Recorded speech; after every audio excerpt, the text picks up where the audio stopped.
Hello guys, Assalamualaikum and good morning. Hari ini aku nak pergi ambil motor yang baru siap dibaiki. Sebab sebelum ni motor aku pernah di apa orang panggil lah, barang dah kena curi lah, senang cerita, parking dekat apartment ni. Jadi kita cerita lebih lah. Bye. Sekarang aku kat lobby. Sekejap lagi baru nak book Grab, sebab apa, tempat yang aku repair motor tu dekat area BJ.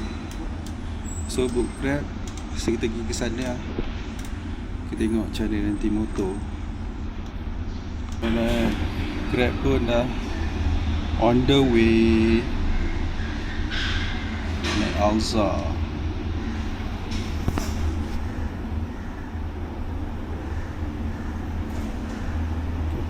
Kita tunggu. Cerita sementara tunggu Grab ni, kita cerita sikit lah motor aku. Sebab dah berapa dekat setahun kot rasanya terbengkalai, orang kata dalam keadaan rosak lah senang cerita, sebab tak repair. Kali ni lah baru berpeluang untuk membaiki. So nanti aku tampal lah kot gambar, tepik sikit gambar yang masa motor aku barai. Sebab aku parking dekat ni je, dekat apartment, tempat kereta tu, tempat parking lot tu. Tapi sebab dia tengok macam lama tak gerak, so diorang buat job. Aku dah apa orang panggil, dah buat report polis, dah mengadu dekat management. Tapi macam tu lah tindakannya, seperti biasa-biasa saja. Lepas tu malah nak cerita. So yang penting sekarang motor dah siap.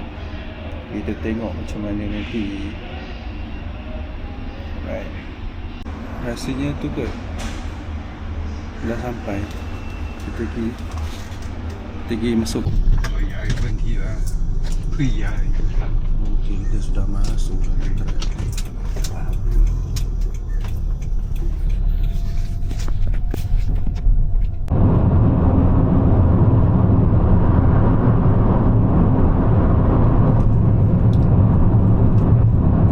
Sampailah kat lokasi.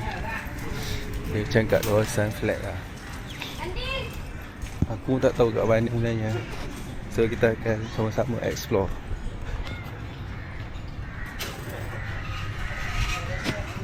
Sebab aku contact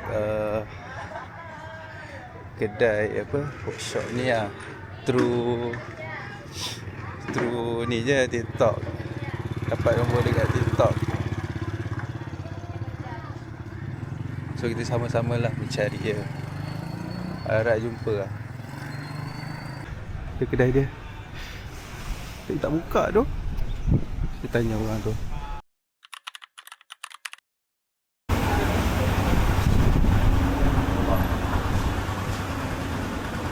Apa itu? Buat apa itu?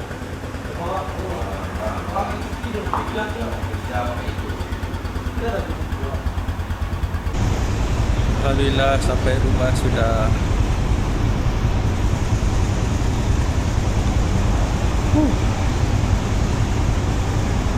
So experience pertama lepas naik motor setelah sekian lama. Setahun ke tak naik motor ni. Setahun ni juga tak pakai helmet ni. So tadi lupa nak beritahu dia, speedometer tak gerak.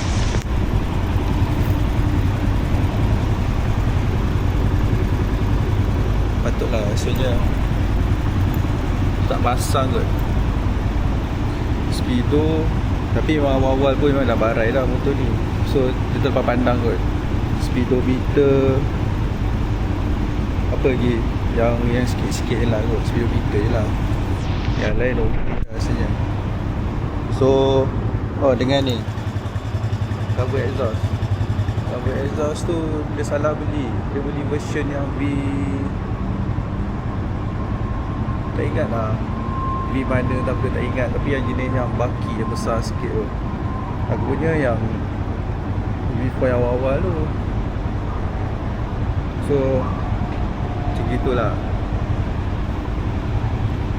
Syok naik motor.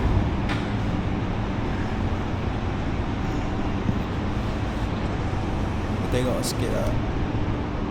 Okay lah, tayar je lah nak tukar nanti. Lepas tu lihat tu dia cakap fork sebelah sini kot dia ada macam leaking sikit. Maybe tu je lah nanti kena service ke tukar. Yang lain overall kuat hati lah. Alright, itu saja update. Jumpa lagi. Bye.